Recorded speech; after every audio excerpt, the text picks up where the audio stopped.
right, so we had some technical difficulties again, and we decided that the car is a safer method for filming right now.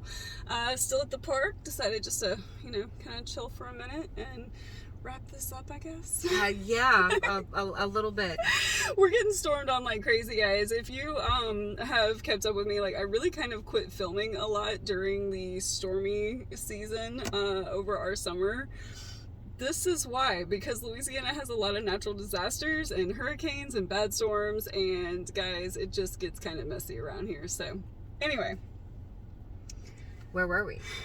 As we were saying, now that we have a nice spot in our local park to in the car with some AC, so I mean, the AC, this a little is bit of AC is kind of nice. I have to give you that. Stred no longer has to actually film.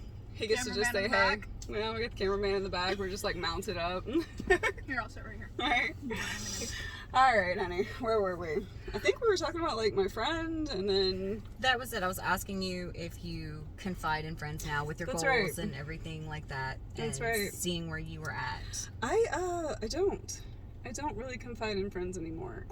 As someone who's very organized and writes things down like you probably, have a much different style than I do. For me, I let it be more of a personal thing. I found that if I told people about it, it became more of a diet than a lifestyle. And I really liked doing it just for me and not having it be something that like people can check in on, I guess. Like you mentioned, like smoking, like you don't want. Yeah, great so comparison. like if you're when you give up smoking, which I just did not that long ago, I didn't really tell anyone about that either, especially not when it first happened, because if you do, you're immediately going into the people wanting to know how many days you are, still off the cigarettes and things like that. And then if you do happen to smoke a cigarette or something, or like with dieting, if you end up falling off, your eating schedule or whatever and having that big piece of cake or whatever, you feel really guilty about it. And you start beating yourself up about it, and it can really trigger you into some of those negative self-talk patterns that then lead to self-harm, either in the form of overeating or undereating, being very restrictive with what you allow yourself, or just basically giving up and eating whatever and kind of physically hurting yourself with food. Right. When you know that stuff's not good for you. Like, I have certain things that, like, literally physically hurt me if I eat due to different food allergies, you know?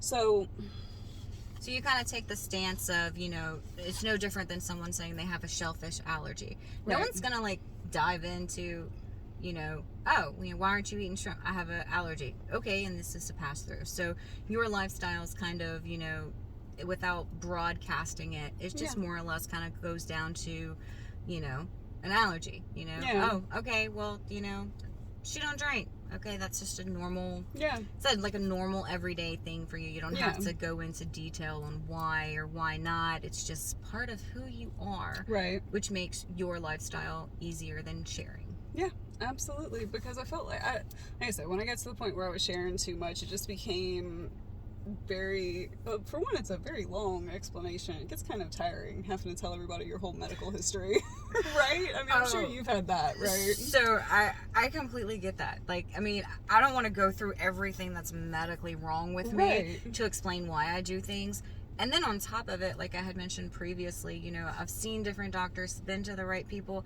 I surely do not have enough time in this conversation to explain everything that I was explained to from a nutritionist and why I need to do it. And that's just exhausting. I just say, this is the way that I eat. And really the whole point of everything that we're talking about is it's just bad for your mental health. To have to sit there and go through all of those things consistently to another person, it leaves you open and vulnerable, and it starts making you feel all those things that you really shouldn't have to go through with everyday people. That's between you and your doctor. It's something that's within yourself. Everybody has their goals. Like we were saying earlier, you want to run the 5K. I wanted to be able to, I want to be able to be as strong as I was before. we're doing well. I can ride a bike now, you know. You've walked your 5K. Like, right. Actually, I just walked like 6 miles in a city last week and was not winded or anything. Right. So I know it's getting there. Exactly. We're both in midway points, I think, is what I would like to call it. Because we haven't met our goals yet, but we're both doing very well on them, and we're doing them in healthy, positive ways. And being able to identify which ways work for us the best and doing it with a doctor and not with just people on the internet and listening to what magazines say and all of those things, I think has really helped keep us on track. Have you had any slip-ups with your mental health I mean, you've been doing this for years now. Yeah, so it's definitely been back and forth. And so for me, I share my goals and like where I'm headed and what I'm doing with my lifestyle with those that are going to give me the feedback that I know is needed. So Right. I really appreciate the friends in my life that say things like, oh, you're perfect the way you are. I really appreciate it. It's really sweet. I know it comes from a good place. Right. But that's not what I need for me. It's not helpful. It's really not. It's really not. I need those who, I have a friend who's always really been into fitness. She's always, you know, very strong, very, you know, healthy. You know, she hasn't always been healthy and thin her whole life. Right. She has worked to where she has got. And I've been able to share things with, you know, my own personal medical things that hold me back and things like that. And she's supportive. And, Right. you know, I highly appreciate her being in my life to be supportive. And she'll send me funny things like, it actually was probably about 3 years ago. This just came up on my Facebook feed. And she had sent me, no matter how slow you're going, you're still lapping those on the couch. And that was because this woman could run 7 miles and I was doing good to walk 2 when she sent it to me. But it was her way of saying that it's okay that you're making not as small steps. Right. I was making the steps to that, and that was what is important, you know.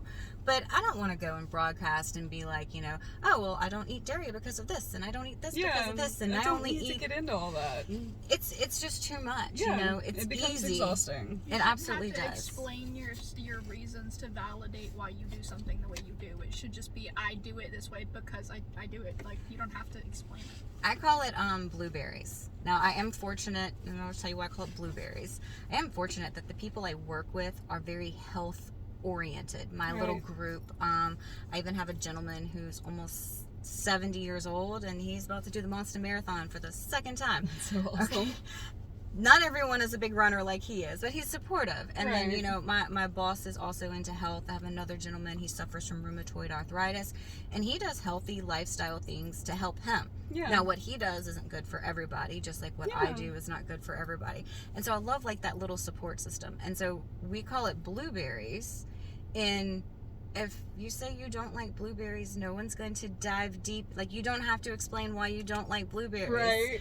You know, it, like, you don't have to say why. You can just say, and people should really take that tone basically with anyone who's going through something like that, and really with any lifestyle choice at all that you make. That can really be something that covers kind of across the board. Like, I shouldn't have to explain myself for anything. Not everything needs a reason. Yeah. Not everything needs a reason. Something That's it's as simple as, I don't want to. Yeah. I don't like to. I know that you have to have viewers out there that are like, I don't want to run a 5K. Right. And hell no. Yeah, that's plenty. okay. I'm sure there's plenty of you guys out there that is not your goal. And that is okay. You don't have to ride a bike. Like, I hate riding a bike. I don't like doing that. And that's great. So whatever your goal is. That's the important thing to always remember is that it's, what is your goal? You know, I don't care how thin you are. I don't care how much you weigh. It's, what are you working towards that is aiding in your mental health as well as your physical health? Right. Not to go so overboard that, you know, you're too skinny again or you're too big. And if the scale doesn't change, that's okay. Yeah. For me, the scale is total bull. Like, we were talking earlier. Me and Sarah, we've been friends for a while now, and our body types are fairly close. Like, we're the same height, you know, but our body types are so incredibly different in some ways. Like the way that we hold weight, we're actually pretty decently close to each other in weight as well. And when I tell you this girl here's got curves for days and has that whole, you know, curvy, sexy thing going on, and me, if I was to gain the little bit of weight that I would gain to get to the weight that you are, it's going straight to my face, it's going to the bottom of my stomach. Like, it does not sit well like it does on you. So the scale doesn't matter. The inches really, I mean, it, your gene size, none of that really matters. What matters is how you feel in your body and what your body can do, and if it's keeping up with what you want it to do. Absolutely. That's the important part. I had ran across that recently to aid in this conversation, is if we all ate the exact same and we all worked out the exact same way, we would still be shaped differently. Absolutely. And, you know, getting ready to do this with you today, when I walked out dressed, you know, and you made that comment, of course it made my head swell, and I'm all like, well, thank you, appreciate it, you know, just boosting my morale over here. Thing is, she's absolutely right. Is because even though she might want like a waistline that I have, mentally I'm still jumping to, well, I'd like to wear the size jeans that you wear, because we don't. I'm still a bigger size jeans, and you know, because you got butt. Well, yeah, I got the hips, the thighs, you know, the I ain't got no butt. upper and everything. So like we actually can't share clothes, and we're within 20 pounds of each other, and a quarter of an inch difference in height. Which is really weird to be so close to weight and height. Such a different size of clothing, you know. It's but terrible. It's great though. It's really great to realize, because I mean, honestly, when it comes to fitness and lifestyle and stuff like that, I really kind of apply all of it to everything in my life, to relationships, to work issues, to, you know, just life in general. You know, relationships and work, that's 90% of life right there. So, you know, little steps in anything are still positive steps, you know. Doing something the healthy way is always better, even if it takes longer. Absolutely. You know? And don't compare yourself to other people. Your chapter, your journey is never going to be the same as your friends, no matter how similar you feel like you are to them. You know, I mean, there's no wrong or right way. Exactly. The only thing that I would even just, you know, if you got from this that I would 100% recommend is, you know, consult with your doctor always before anything that you change, you know, which I'm sure we'll get to the doctor thing momentarily, unless you'd like me to go ahead and do that one. you can go ahead. So when it comes to doctors, and this is geared more specifically to the ladies and the ladies who have been overweight. I am sure that there are women who've experienced this that are underweight and things of that sort, but this is more of a personal thing that has happened to me. I have been there where the doctor looks at your chart. And he's like, oh, you're 250 pounds. This is why you have all of these problems. Right. And ladies, I want you to know that if that is what your doctor is telling you, change doctors. See a different one. If you do not have a vast array of doctors to be able to see, and that is kind of who you're stuck with, take this advice. And I really wish I was having to kid on this particular one. I was searching for doctors, and I kept feeling like I was getting the same feedback, that because I was overweight, that was my problem. And if I heard eat less, move more one more time, I may have, you know, needed some bail money for a poor doctor or something, because this was really aggravating me. And the doctor I have now, I've been seeing for about 9 years. But our first visit, when this man was looking at the computer and was like, well, you have high cholesterol, and you have this, and you have that, and he's reading off of my chart, all things I know. I'm sorry, I'm a person. Right. So when you're done reading that, getting the information you need, I need you to turn to me and have a conversation, because I know what you're talking. I'm trying to find out how I, as an individual, can change this. And you know, it got his attention. And just remember that primary physicians, they see like so many people. And out of those people, not a lot of them necessarily want to make a change. Right. You know, and, you know, I don't want to say, you know, doctors have an excuse for burnout, but I have found that speaking up for myself and being my own advocate, I Be am happy. assertive. I am very happy to report that, you know, after COVID, quarantine, working from home, Right. access to all kinds of snacks and everything else, Right. I had gained about 25 out of the 50 pounds I lost. And I went Right. to the doctor, and I was upset, and I knew I was going to have this conversation with him. And I can't make this up, ladies. I really can't. That doctor turned to me and said, well, you know, I'm looking at you, and you didn't gain any of that back into your belly. I'm proud of you, and you might want to stop looking at the scale and keep doing what you're doing. Right. That made me feel so good to have a Yeah. doctor not look. And I was still over 200 pounds, ladies. And so, Right. you know, that was very heartwarming to know Right. that, you know, if you can get that rapport with your doctor, Definitely. and, you know, have them listen, they will help. This is the same Right. doctor that sent me to the right specialist to get me on the right track. Not medicine, just the right people Right. to talk to, find out really what was going on with me.